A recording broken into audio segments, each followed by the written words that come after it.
Hey gang, I will tell you why I am all a Twitter with impish glee today.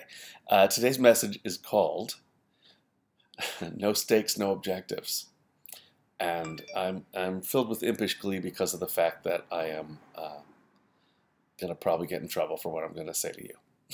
So, um, all right, so the other day I was coaching a guy who was auditioning for the following role. Okay, here's the setup in the scene. Two ex-lovers, former couple, they run into each other.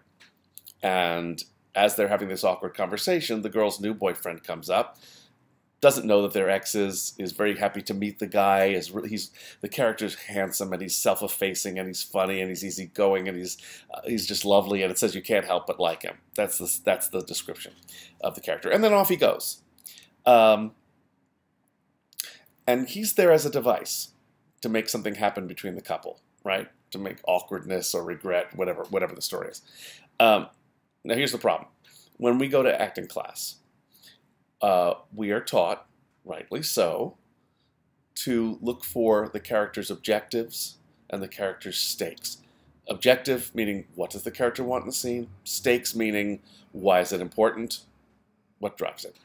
And for the most part, that's a really important technique. However, in acting class, you're always playing an important role. You're always playing Hamlet. You're always playing Gertrude. You're always playing, of course, I can't think of any plays right now. It's late. You're always playing Amanda Wingfield. You're always playing Stanley Kowalski. All of those people have really big stakes and big objectives and needs and desires and dreams and obstacles and all the things that we study in acting class. However, here's the problem. Here's the challenge.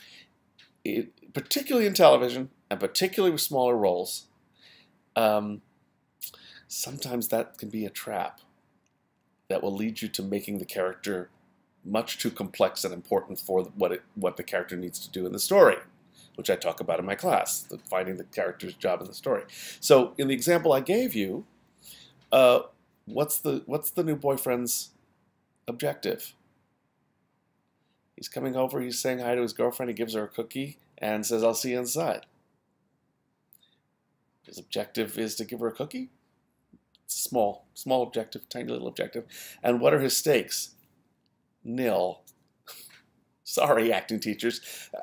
If we misread the scene and we think he's trying to make the old boyfriend jealous, which some actors would make that choice, but if you read the scene, he doesn't ever find out that that's the ex-boyfriend. So he doesn't have those stakes. He doesn't. You could say, well, he's trying to impress his new girlfriend. He's not. He's a very relaxed, confident guy, and they're having a great time together. And so there could be a trap here with trying to create some complex story that doesn't exist. Very often, I say particularly in television, and particularly with these small roles, the objective and the stakes are so small that you have to be willing to let them just be, and sometimes just do the task. This is very true if you're auditioning for the role of a news reporter. Those are hard, because news reporters are trained to not show an opinion or panic or worry or anything. They're just reporting the news. It's the same sometimes with detectives or military or people who have to keep it together. It's not about their point of view or their opinion on what's happening. It's information. Particularly, again, I played a radar operator a million years ago, and all I did was repeat what the orders were. No opinion, no objectives, no stakes. Just do it. If your character is a plumber, and your job is to say, "Well, I got that faucet working for you." What's your objective? To let them know that the faucet got fixed, and what are your stakes? I put it to you. I expect to get pushback on this, and I'm looking forward to it. But I think it is. I talk in my class about finding the character's job in the story. What's your character's job in the story?